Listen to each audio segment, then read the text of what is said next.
NTA International News. President Buhari directs Inspector General of Police to within available resources and renewed hostilities in parts of the country. Thanks British government for their support in degrading Boko Haram. Federal government designs a new partnership between state, local governments and companies in all producing communities. New regional director UNIDO and representative of ECOWAS presents a letter of credence to the Nigerian government, pledges to stimulate small and medium enterprises. Hello there, it's good to have you join us on the news on NTA International. I am Shegun Lawale. President Muhammadu Buhari has directed the Inspector General of Police, Ibrahim Idris, to do whatever it takes within available resources, not only to put an end to the renewed hostilities in parts of the country, but also to ensure that perpetrators are brought to justice. This was when he granted audience to the police chief in continuation of his strategic engagement with critical stakeholders on national security. State House correspondent Adamu Sambu reports. The Inspector General of Police, Ibrahim Idris, was in the State House to brief President Muhammadu Buhari on, among others, the crisis in Ile-Ife, Osun State, and Zakibiam, Benue State, as the latest addition to the security concerns in the country. The briefing, held behind closed doors, which lasted about 45 minutes, centered on the genesis and the negative impact of the crisis on national unity and stability, as well as efforts at dealing with the situation appropriately towards forestalling future occurrence. Come to see the president, obviously to sort of share the, most of these are deployment strategies on the ground, deployment to some of these flashpoints all over the country. That's to Benue State, that's the current one. Deployment to Kaduna State, which has started some few weeks back, and the deployment to the Ile-Ife crisis, where presently we have a lot of police officers, both, special squads and the investigation team, in our effort to ensure that we have security all over the country. IGP Ibrahim Idris said President Muhammadu Buhari is seriously concerned about the loss of lives and property as a result of such crises, saying he will not accept any excuses from those responsible for the maintenance of law and order. Are there specific directives by the President to you after you brief about it? Obviously, to ensure that all of us use all the, the facilities at our disposal to make sure that some of these incidents that you're talking about are brought under control immediately. And what assurance did you give him, sir? Obviously, like I told you, I give assurance that we're going to do that. And that's why we deployed our special unit to Benue from 16th of this month. And we have not we have sort of deployed a special unit specifically to get that Ghana. And I'm promising you that we are going to get him. The Director General of the Department of State Security, Lawal Daura, also briefed President Muhammadu Buhari on the activities of his organization, but details were not made public. From the State House, Adamu Sambu, NTA News.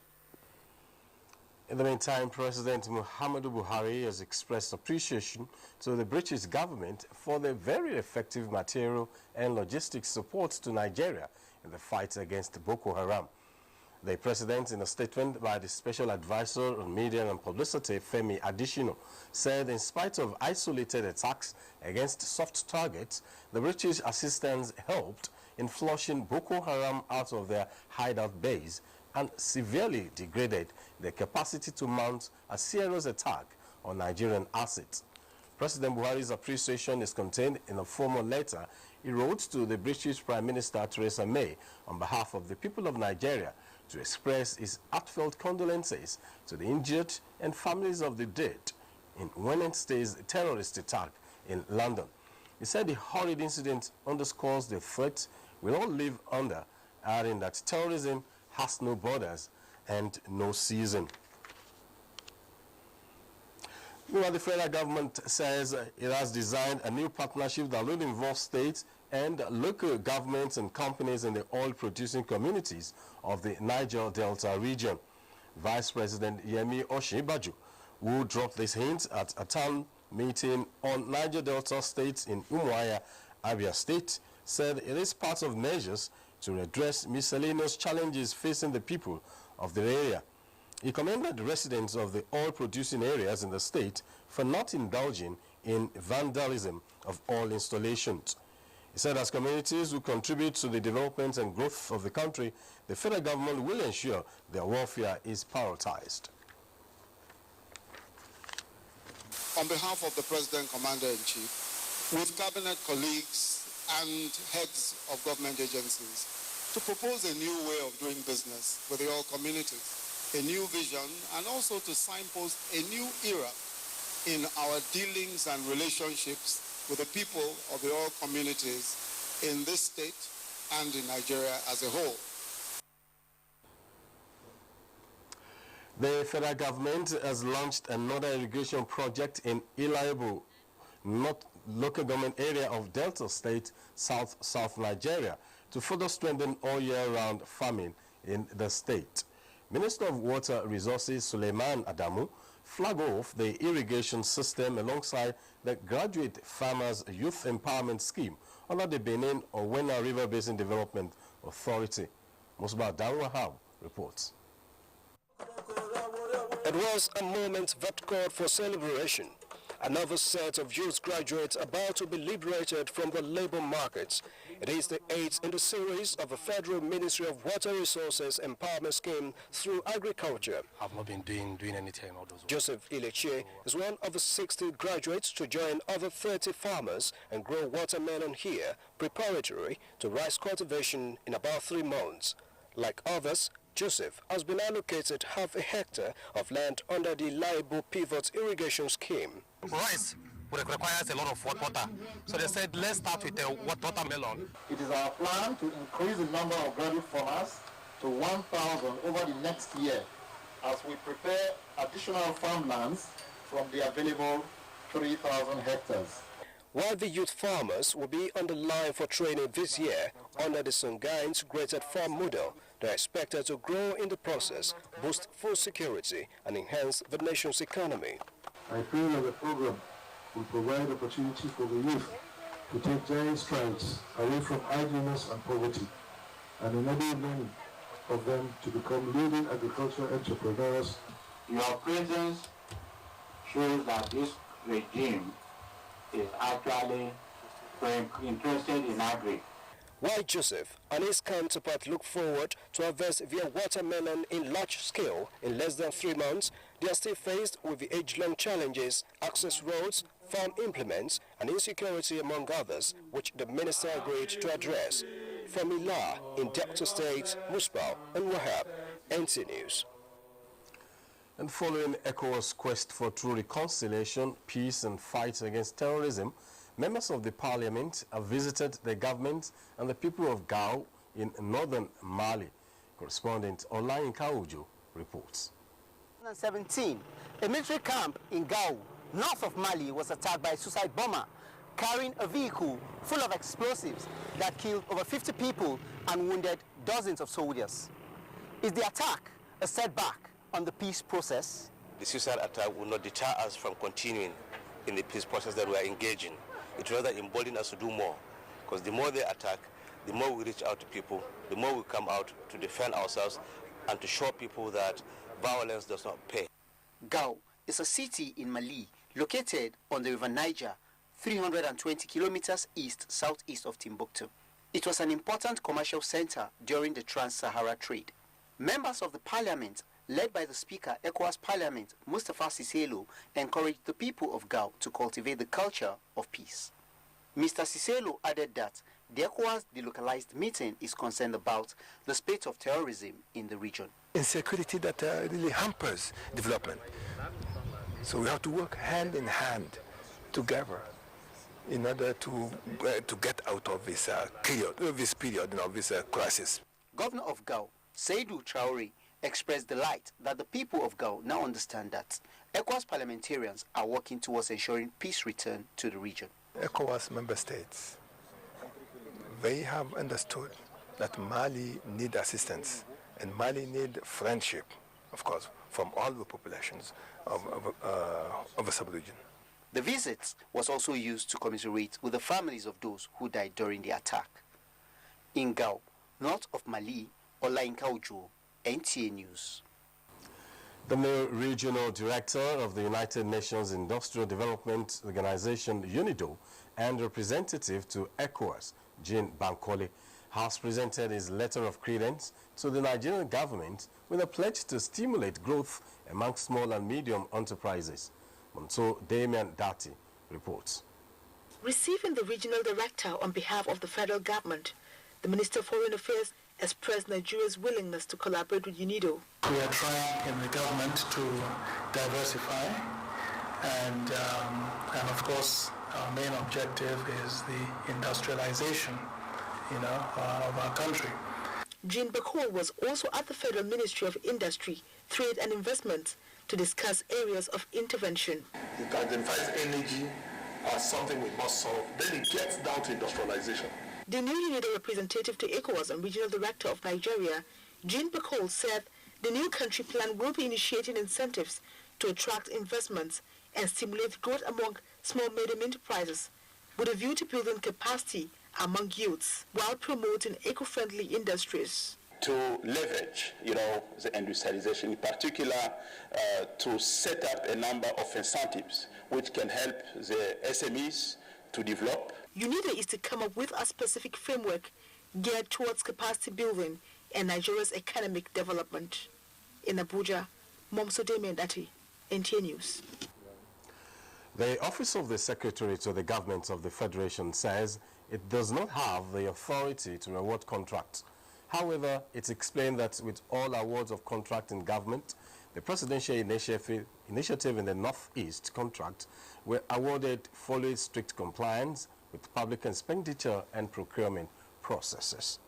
This is contained in a statement by the Director of Press, Office of the Secretary to the Government of the Federation, Bolaji Adebi, in reaction to Friday's front-page publications of the Nation and Punch newspapers captioned SGF to explain how fake firms got 1.3 billion naira contract and grass-cutting probe contract awarded to 20 ghost firms, Senate panel, respectively. The statement advised the media to report fairly, be mindful of government structure and powers of functionaries, as the SGF is not even a member of the tenders board. This is the news on NTA International from Abuja, Nigeria's capital city. Stay tuned for more reports after the break.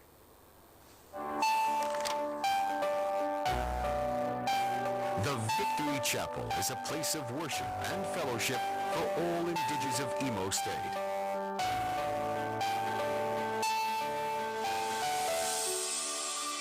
This architectural masterpiece was designed by Governor Rochas with the intention that prayers are made for Imo State at the seat of power. The Victory Chapel can sit 3,000 people and is a testament to the rescue mission's goal for a better Imo.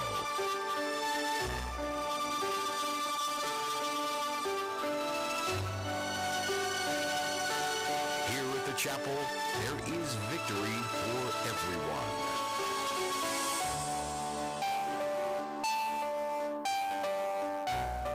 The Imo Rescue Mission.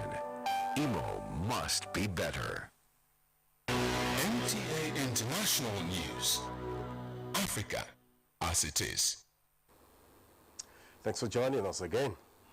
The Nigerian Television Authority, NTA, has commenced another round of training for staff towards meeting its mandate of providing excellent television broadcast to its teeming viewers.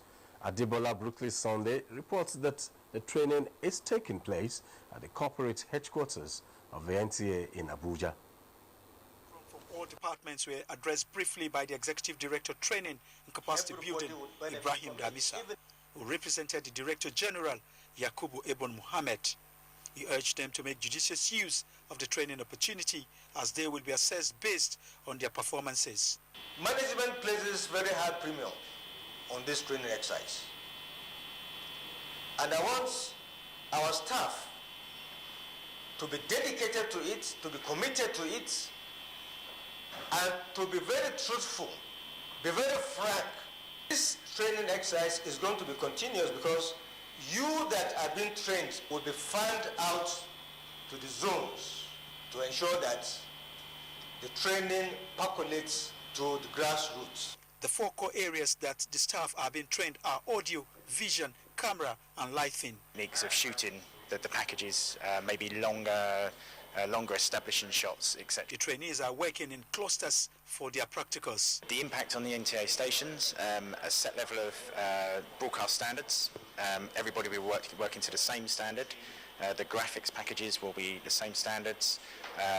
Every edit in every show will look the same, giving more content and giving better technical experience. The overall output would be better quality control. The training is part of the revolution of the present management of the NTA in order to remain at the top of broadcast stations in the country. Adebola, Brooklyn Sunday, NTA News. As every 24th of March is set aside to mark the World Tuberculosis Day, Minister of Health Professor Isaac Adewale has launched the Gene Expert Machine at Kuchigoro Primary Healthcare Center. This is aimed at detecting more cases, especially at the primary healthcare level, in line with the year's slogan of accelerating case finding. Aisha Ubali reports. Every 24th of March is World Tuberculosis Day, a day set aside to increase tuberculosis awareness among countries of the world. Aside this outreach in communities like Kuchuguru, the federal government this year had other activities lined up to commemorate this year's celebration. First, it was a stakeholders meeting and then a road walk. To get people to know. Why is this important that we get people to know? Because we are not finding the cases. And the Honorable Minister of Health, Professor Isaac Adewale, has said that we must go out there, get people to know what TB is. The celebration, which rounded off with the launch of a gene expert machine at the Kuchugoro Primary Healthcare Center. The minister said with the equipment, more cases will be detected, treated and cured, which is in line with the global target to end tuberculosis by year 2035. Well, I think the most important thing that we have done is to bring the diagnosis, the TB and treatment of TB closer to the people. The PAC as an institution is an institution that is closest to our people. So what we are saying is that TB service should also be close to them.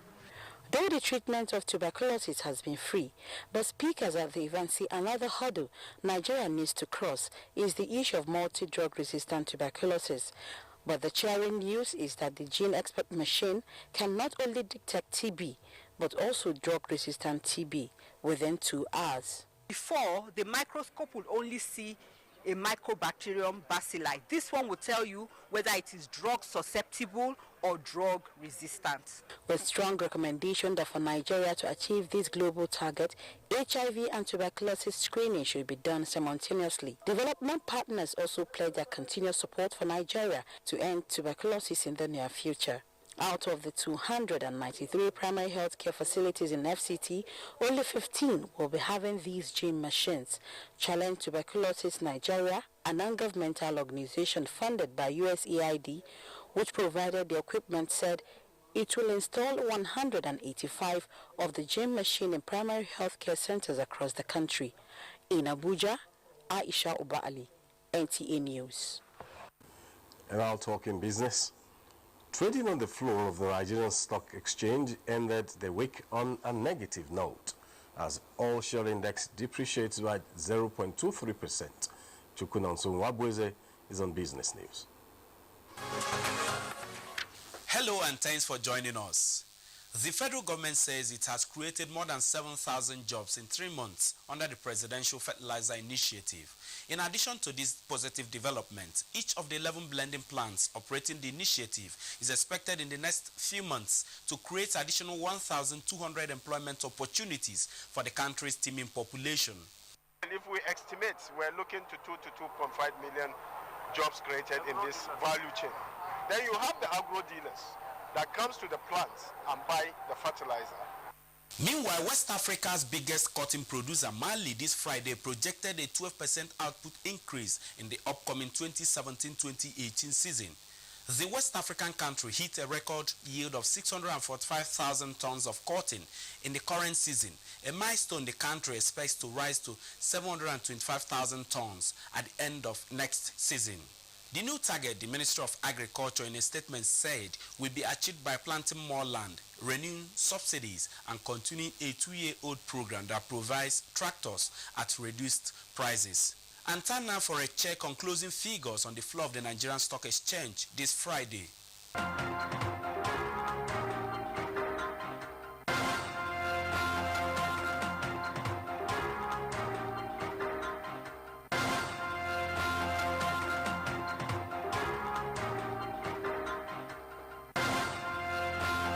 The stock market report concludes the business news segment. I am Chukunonso Nwabueze.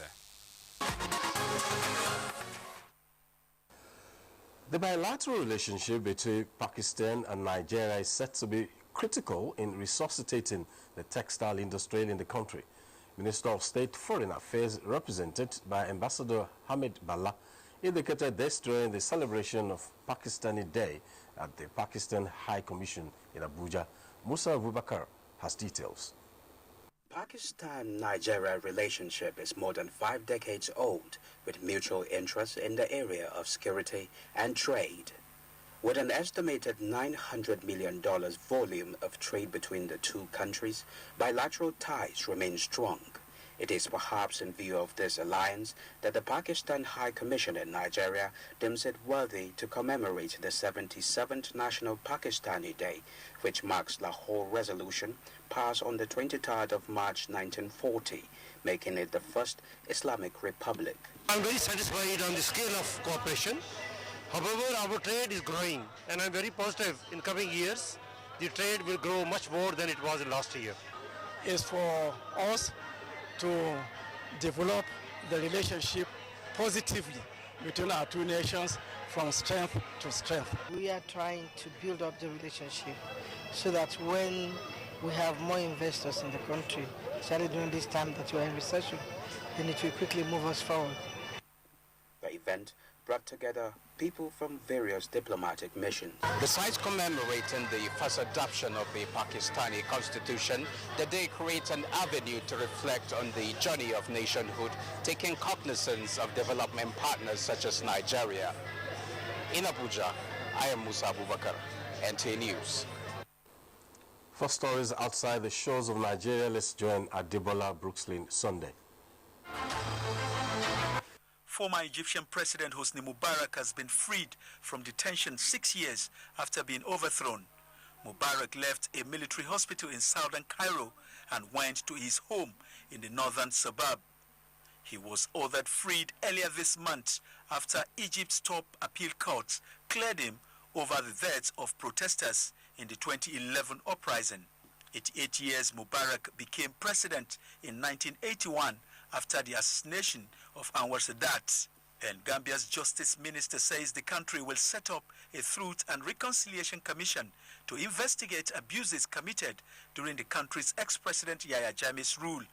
He also said people will be encouraged to confess to crimes and victims will be offered compensation. The former regime was accused of widespread torture and enforced disappearance during its 22-year rule.